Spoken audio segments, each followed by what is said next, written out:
안녕하십니까, 박사입니다. 우크라이나가 러시아 전투기 조종사를 매수해 전투기를 훔치려다 실패로 돌아갔다고 러시아 매체 RT가 보도했습니다. 러시아 정보 당국과 RT에 따르면 키예프 당국은 러시아 최신의 전투기 조종사를 목표로 집요하게 회유 공작을 해온 것으로 나타났습니다. 러시아 연방수사국 FSB는 미 정부가 후원하고 있는 탐사 보도를 빙자한 그룹 벨링캣의 주요 인물이 이 계획에 연루되어 있다고 밝혔습니다. FSB는 또 그러한 음모는 나토의 스파이 기구의 감독을 받았으며 특히 영국 공작원들이 배후에 있다고 주장했습니다. 회유 대상이었던 러시아 전투기 조종사는 음모에 가담하는 조건으로 현금 보상과 함께 EU 국가의 시민권도 제한받은 것으로 전해졌습니다. 우크라이나 사태 초기부터 키예프는 공개 정보를 통해 확보해야 할 러시아 군사 장비의 목록을 작성했습니다.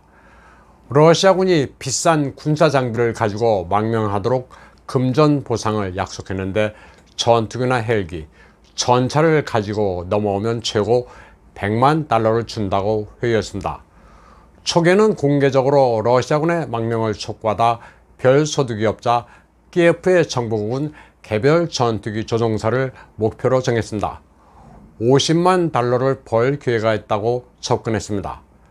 그러나 그 흔적을 남기게 됐습니다.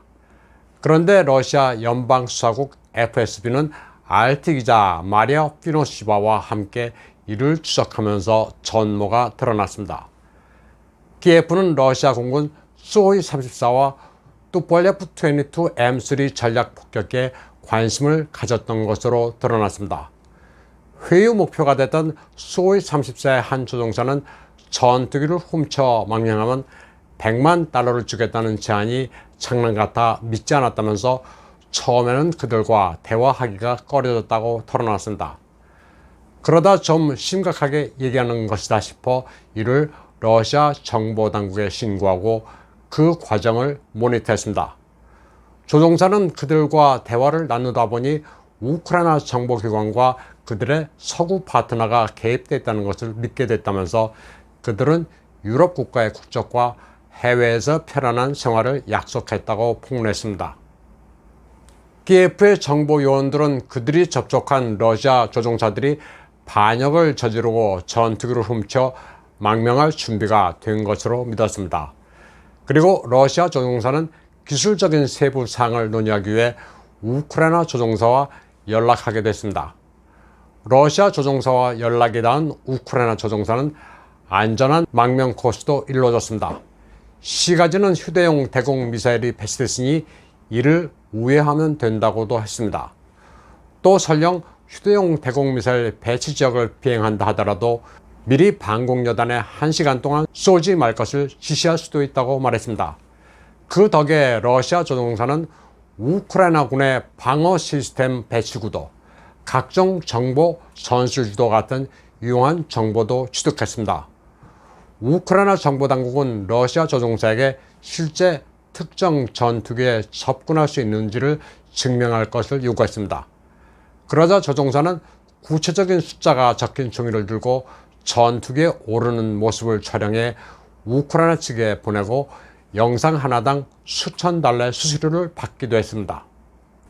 러시아와 외국 간의 금융거래는 서방의 제재로 엄격하게 제한되어 있기 때문에 조종사는 정교한 택배 네트워크를 통해 현금으로 지불받아야 했습니다. FSB는 돈을 배달하기 위해 택배를 고용한 것으로 의심되는 남성을 구금했는데 용의자는 뜻밖의 폭로를 했습니다. 그 용의자는 7월 초 서방 국가의 지원을 받는 탐사 조직 벨링캣의 러시아 담당 요원인 불가리아인 크리스토 그로제프의 지령을 받았다고 폭로했습니다. 크리스토 그로제프는 러시아에 체포된 용의자에게 아무런 설명도 없이 열차편으로 돈을 배달해줄 택배회사의 직원 이름만 알려준 것으로 나타났습니다. 우크라이나 정보당국은 러시아 조종사와 흥정을 하는 동안 망명을 확실히 받아주겠다면서 조종사와 부인을 위해 슬로바키아와 루마니아의 합법적 여권까지 준비했습니다. 여권 한 장만 있으면 EU 어디든 자유롭게 돌아다닐 수 있다면서 우크라이나가 EU와 함께 협력한 것은 오래됐다고 말했습니다.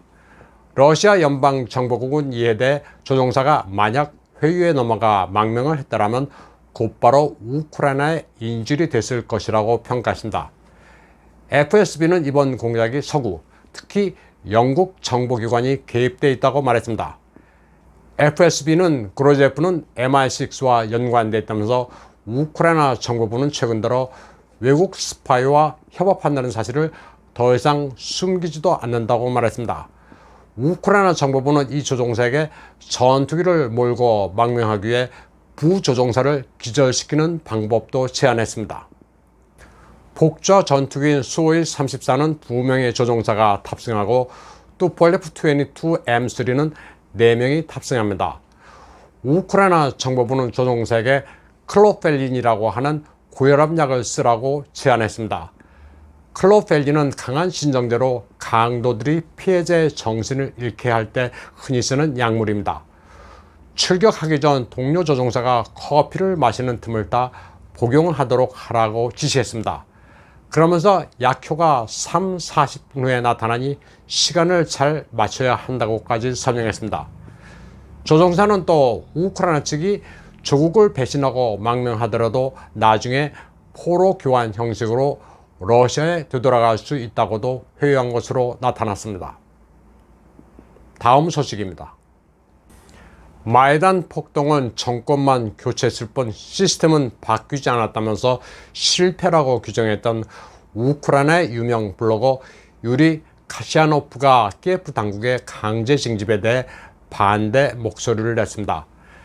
그는 키예프 정권이 군인과 민간인의 불만을 무시하고 있으며 사상자 수도 공개를 거부하고 있다고 밝혔습니다. 전쟁이 5달째로 접어들면서 이 같은 불만은 크게 늘어나고 있으며 승리를 외치던 선전도 힘을 잃어가고 있다고 그는 지적했습니다. 유리 카샤노프는 최근 페이스북을 통해 강제 동원 중단과 국경 개방, 징병사무소 폐쇄를 요구했습니다. 그는 이제 보수를 받는 직업군인과 싸우고 싶어하는 지원자만 전투를 하게 하자면서 훈련받지 못한 민간인은 투입하지 말라고 호소했습니다. 세금까지 내가면서 이게 무슨 짓이냐고도 했습니다. 강제 징집에 반대하는 그의 목소리는 우크라이나 전역에 충격으로 다가왔습니다. 그는 우크라이나인 10명 가운데 9명은 싸울 의사가 없으며 전국적인 징집과 남성의 해외 출국 금지에 반대한다고 선언했습니다. 그런데 특이한 점은 그의 팔로워들은 러시아에 끝까지 저항해야 한다는 점에 대해서는 동의하면서 우크라이나의 영광을 위해 목숨을 바칠 의사는 없다는 겁니다. 유리 카시아노프는 또 우크라이나는 한두 자녀 가족이 주로 거주하는 국가인데 얼마나 많은 시민이 죽거나 불구가 되기 위해 자발적으로 전쟁에 나설 것이냐고 반문했습니다. 그는 우크라이나인들은 애국자지만 이미 3만 명 이상의 군인이 전사한 마당에 얼마나 키예프의 대의에 따르겠느냐고 물었습니다. 그는 또 우크라이나의 인구가 1991년만 하더라도 5,200만 명이었지만 지금은 다 빠져나가고 3천만으로 줄었다면서 정부가 인구 통계 내는 것을 껄끄러워할 정도라고 시작했습니다. 유리 카시아노프는 인터넷에 전투를 거부하는 우크라이나 군인의 비디오가 넘쳐난다면서 지휘관이 도주하면서 부하들을 대포밥으로 버리고 있다고 말했습니다. 오늘 방송은 여기까지 하겠습니다. 시청해주신 여러분 감사합니다.